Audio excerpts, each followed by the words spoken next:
welcome back to another edition of the Flow Video Podcast. We are so excited. I somehow tricked both Ken and Lori to hang out with me here today. And it is a special episode because we are joining hundreds of other podcasters this week in recording episodes as part of Podcasthon, which is kind of tricky to say, but a really incredible cause. So podcasters from all over the world are joining together to help raise up and feature some incredible charities. And we are hanging out with Ken and Lori today to talk all about Code and Circuit. So as our incredible moderator, Paul, dropped in the comments, we're actually not going to ask Ken any eCam questions today. We're only going to talk about Code and Circuit or, the usual podcasting stuff, but really excited for everyone to be here. We have our live studio audience hanging out with us. So if you have any questions about Code and Circuit or about Podcasthon, feel free to drop those into the comments. We'll make sure that we feature those and ask them. But let's jump right in. Welcome, Ken. Welcome, Lori. Thank you. Hi, how are you doing? I'm good. Really, really good today. Well, I kick it off with a question for Ken. What is Code and Circuit and when did it start? So eCam Live 4.4. No, I'm just kidding. Code and Circuit is a nonprofit computer science classroom that I founded about 10 years ago here in my town. Mm-hmm. And what we do is kids come in after school or in the summer or over breaks to learn about coding, robotics, and other computer science topics like circuitry and things like that. And also during the day, we have homeschool students come in. So it's pretty busy here at Code and Circuit, pretty much with the brightest kids in town learning computer science. Yeah. Yeah. And there are robots here all the time. Lori is constantly lifting robots. Yes, indeed. Yes. So how long has Code and Circuit been around, Lori? So I met Ken when he was launching Code and Circuit. So that was, back in 2013. He launched in 2014, if I remember that. At the time, I was just running my own business, Full Circle Classrooms, and starting a micro school. And I ran into Ken at a local coffee shop, and we started a partnership right away where my students would come in during the day every Friday and engage in things related to computer science. Then fast forward, let's see, after COVID, Ken decided he was ready to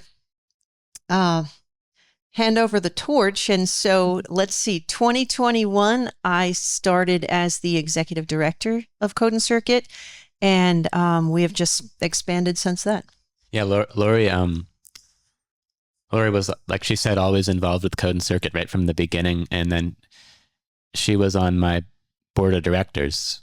And I told the board, right on 2021, was it?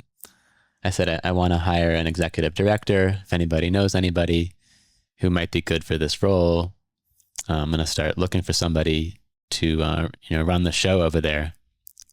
And Lori texted me right after the meeting, and she was like, I'll do it. And so ever since then, we've really been able to expand what we do here at the classroom beyond just me and volunteers to Lori being the executive director. Not only does it sound cool to have an executive director, and it is really cool because this is her area of expertise, is education, and that was a huge part of why I thought she'd be great in this role. And then what was your question? Sorry. How long did it be rough for? You guys answered the question. Paul has dropped into the comments here that if you want to learn more about Code and Circuit or support Code and Circuit, you can swing over to codeandcircuit.org/support, support-us, I believe it is. But yeah, this is a really great organization because it is giving back to the community, and it is just so incredible to see some of the projects that the kids work on. Lori, I know there have been a ton of new programs in all different kinds of topics over the last couple of years. What are some of the favorite classes you have these days? Yeah, well, when I started back in 2021, we were a STEM organization with a focus on computer science. And since then, we've expanded to STEAM to include the arts as well. And that's been a great addition to draw in a diverse, student body. And I think another thing that's really helped us grow and reach a larger audience is we started out as just one small classroom. And then when Ken brought me on spring of 2021, we decided to lease a larger space in addition to our original classroom. Then I decided, well, since I work with schools, have worked as an educator for decades, let's expand out into schools and start a robotics in residence program. So the robotics in residence program has been extremely empowering for students when we do visit schools. And then here in our classrooms, boy, our robotics programs have really expanded in the past couple of years. Ken, I'm sure, is going to talk a little bit about First Tech Challenge and that team. I've led a First Lego League, and we've had some amazing instructors and volunteers come in to help out with all of these, whether it's an animation class, whether it's a robotics class. It's been just amazing to grow and bring in more and more students every year.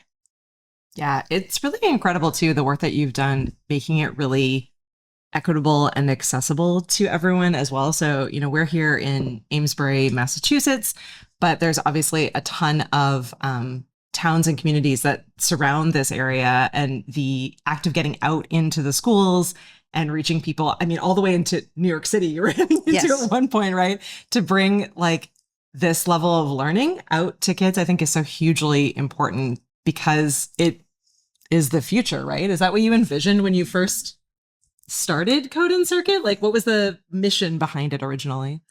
The mission was to teach kids about computer science. I'm someone who is really all about the details. I'm not a big picture thinker, and I just wanted to create something really cool right here in town. Sometimes people ask me, you need to expand this to be some kind of a national chain or something like that. That's never really been my goal. Maybe someday, but I'm always just trying to keep it really fun and interesting, and always have something new for these kids to see. A lot of people know us now for the Boston Dynamics Spot robot that we have here. In about 2021 or something, I thought we need something to kind of revitalize the Code and Circuit after being shut down for a year, something to get the energy back. And so we're right here in the Boston area, actually pretty close to Boston Dynamics. And so I got in touch with them and tried to find out how you get one of those Spot robots, and decided we would buy one for the classroom, and they were going to ship it to me. And I was trying to save money, so I said, I'll just come and get it. So I just drove down to Boston Dynamics, and we loaded Spot into my trunk. And I drove away, and I said, wait, they didn't even ask me for money. They were just here, take this robot. I guess the way they usually do things is different than that. But we eventually paid. But having the Spot, I thought would just be something that would be cool having around the classroom. And I think that was early spring. And Lori had the idea that we could bring the robot to schools. And so that spring of 2021, we did kind of a test run, and we brought Spot down to the local elementary school. And it was such an incredible hit that the next year, I think Lori was in and out of schools pretty much every day, bringing the robot. How's your back doing, Lori? So now, No comment on the back. When new kids come here for classes and they see the robot, they go, "Oh, that was at my school." Yeah, I don't think there's a school in the area that hasn't had Spot come for the day and visit and do Lori is doing presentations for everybody with the robot, right, Lori?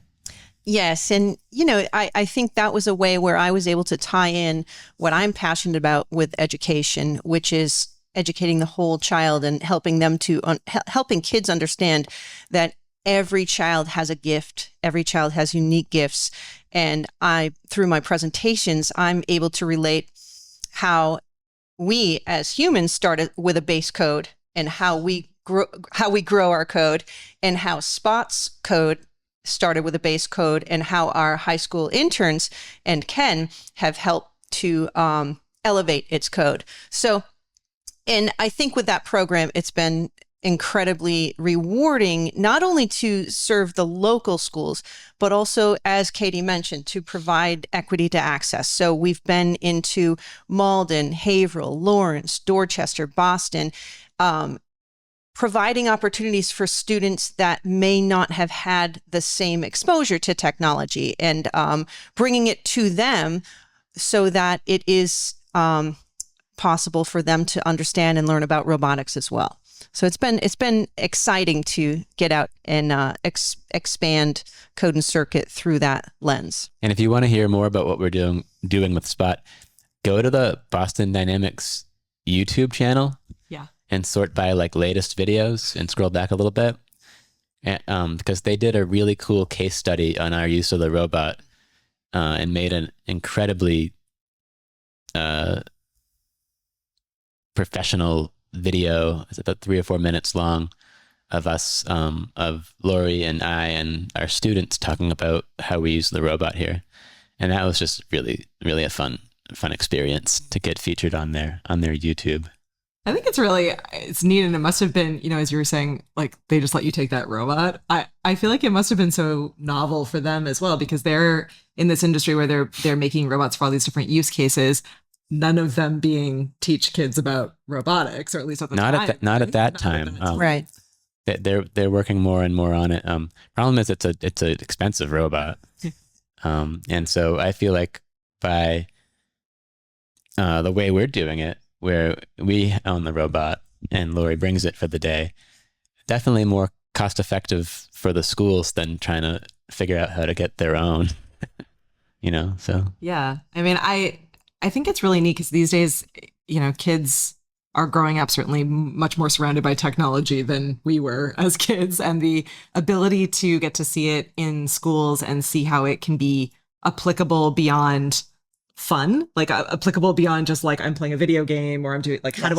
How do I build these things? How do I make these things? How do I also be part of a larger community? I think like what you're doing as well with the First Tech program is really neat. Do you want to speak a little bit about that, Ken?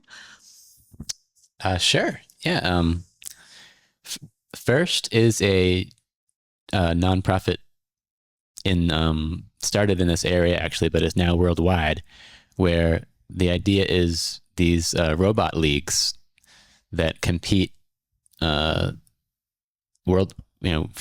usually based in a high school or a middle school, to create robots to play a specific game each year. And then there's local competitions, there's state championships and world championships for these robots. They have a number of different leagues, all the way from a Lego league for younger kids to a high school program called First Robotics. But they created a league in the middle called First Tech Challenge, where you're building a slightly smaller, more manageable robot. And those teams are from middle school and high school. And last year, we started our first team for that league, our first team. And it has been a really fun experience, working all year on this robot with a really great group of kids, and then actually going and competing. And I don't know if you've ever seen one of these before, but they treat it like a sport.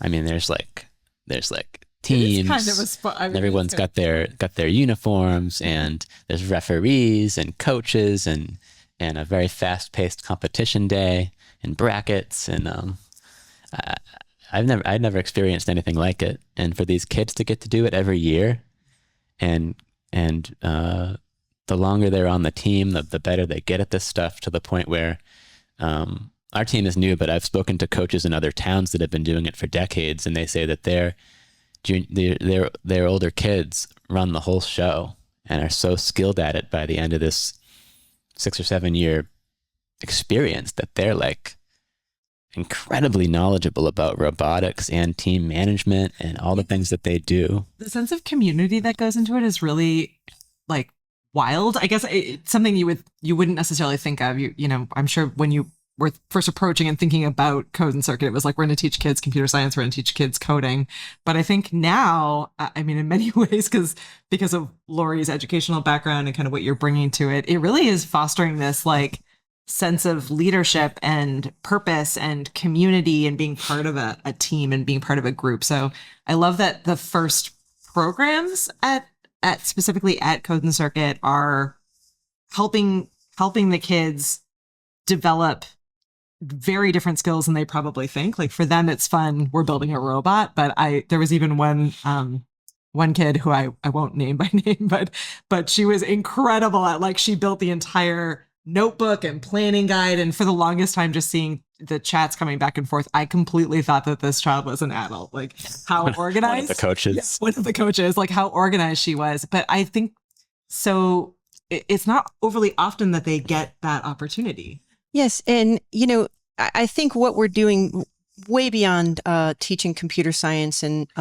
classes related to STEAM is we're providing youth with opportunities to grow their life skills, soft skills, real world skills that they're going to need later on in life. And, you know, we have the first tech program. We launched a program this year called Future City, which was an engineering challenge. Students we had 5th and 6th graders who were competing against teams across New England. And their goal was to build a model to scale of a futuristic city. In the process, they're having to speak in front of panels of judges. They're having to collaborate. They're having to make difficult decisions, and they're having to manage their time, write an essay.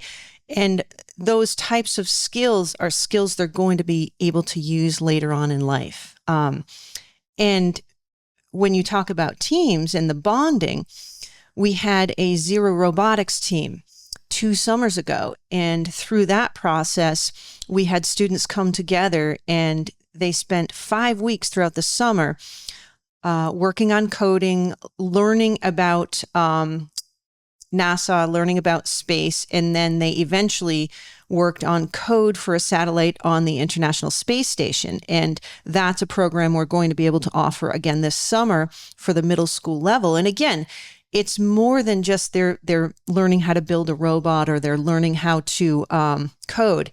It's this opportunity where it's like a family here, and they come here and they're able to connect with others and really collaborate and work on these skills when they don't even realize they're working on them.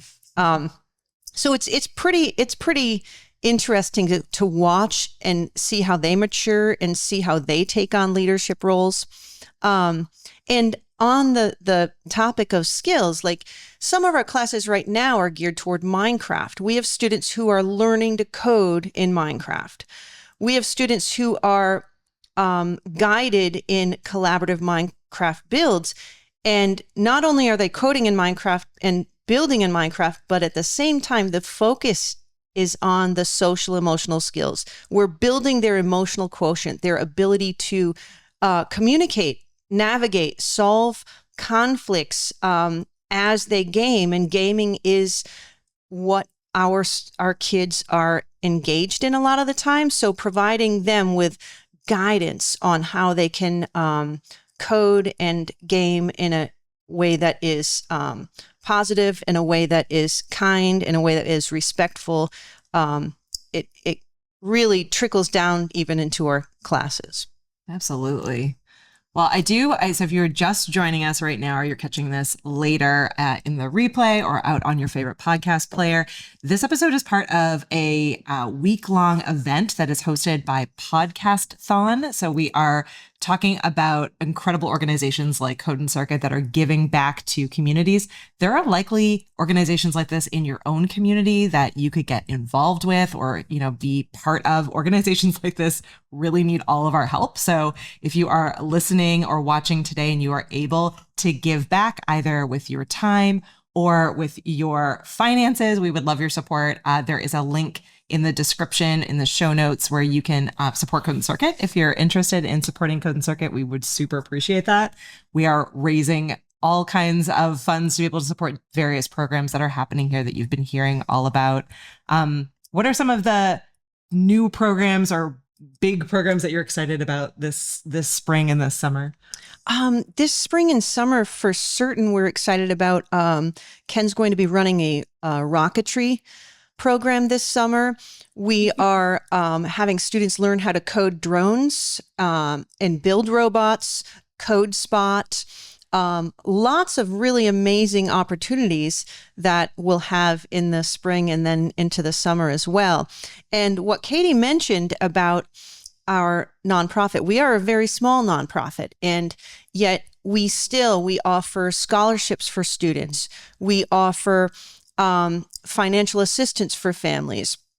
Most recently, we have a student who's coming in who is homeless, and through a program in Lawrence, they're going to be coming in and have an opportunity to engage here. And so all of these programs, we try to provide equity to access, and the more we have individuals and organizations who are willing and able to support us, the more we're able to grow our programs and provide for kindergarten through 12th graders here in the area.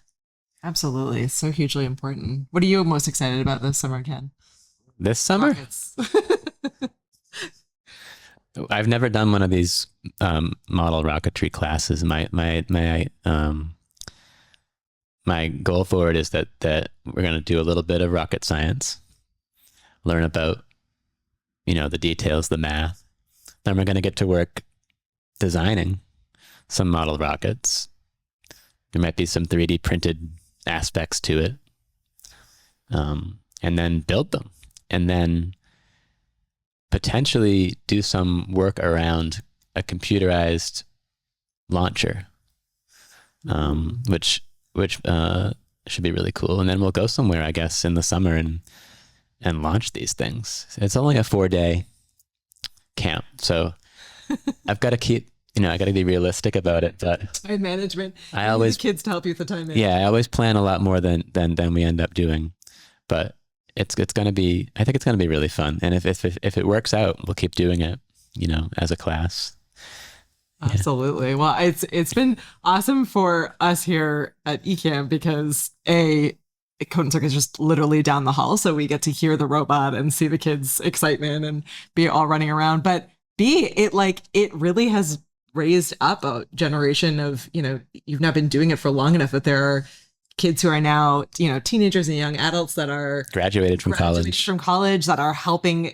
We have an intern that helps with a bunch of the stuff here. Yeah. At eCamp. So it is amazing the difference that it's making, even just here in our own little mini ecosystem in Amesbury. Yeah. I mean, what I love most about what we do here is that you could have someone come in here for I don't know what, for a workshop or something, get inspired, beg their parents to sign them up for classes, spend 5 years, 8th, 9th, 10th, 11th, 12th grade here at the classroom, and that could influence their choice of their higher education and their actual career. And, let's say hypothetically that was a family that was, on the poverty line or something. And now you've got a family member with an engineering job. You're lifting people's situation up potentially a lot at that point. Yeah. That's pretty cool. And I think that happens more than people realize, with charities like this, that we make a real difference in these kids' trajectories in life. And I've seen kids from here go into computer science, engineering, mechanical engineering, even rocket science. And that's just really cool to see. Yeah. I think it makes it feel possible for these kids, right? Like even if they're only exposed to it in a visit that Lori does to their school and they're not able to actually get in and participate in the class, like the schools, particularly public schools, don't have the funding or the resources or the, in many cases, even the skill set to be able to offer that to these kids. And it's a huge part of certainly where the world is right now and definitely where the world is going. And so I think it's really great to be able to bring that into as many schools as possible. Yes. And, when we think about summer, one thing regarding our students who have now moved on and they're in college, watching them grow and mature over the years from, an early teen to graduating from high school, while they're in high school, interning here. We have several that have interned and are now coming back as instructors here at Code and Circuit. And, having that opportunity for high school students to mentor younger students, our college students to mentor high school students and the younger students, is just it's great to see them have that, take on those leadership roles, but also it's preparing them for, the future while also serving as role models for our younger students. It's just great to see them come back summer after summer and give. And we have some interns that are here the entire summer volunteering their time. And that the role models that they're being for our younger students, who then say, I want to be an intern. When can I intern? They're like 10. I'm like, oh, soon. Ask me next year. Yeah, I mean, it's creating a place and a space for them to feel, part of the team, welcomed and fun, and a place where they can go that's, not into stores downtown or wandering around or getting into trouble. So I think it's a great opportunity. Awesome. Well, what have I not asked you that you want to share about with everyone? So again, if you're just joining us, this is the Code and Circuit team. You can learn more about Code and Circuit at codeandcircuit.org. This is a nonprofit organization here in Amesbury, Massachusetts, that's giving back in the world of robotics and coding and computer science and all of those fun tech spaces. What did I miss? Ken? You didn't ask me what company makes the best microphones. Yes, I didn't ask you what company makes the best microphones, but we're going to get to that. That's later? We're going to get to that later because right now we're talking Code and Circuit. You got to stay on theme. Yeah, okay, yeah. Lori, what did I miss? Gosh, I think we covered a lot of topics. I would just share that thanks to the Amesbury Cultural Council and the Massachusetts Cultural Council, we are offering free workshops this spring in animation for adults. We're also doing some outreach to different communities that we haven't done before. So that's pretty exciting. Katie has volunteered to host another podcasting session, which we're super excited about because students get very interested in that. They care with the mics. Yeah.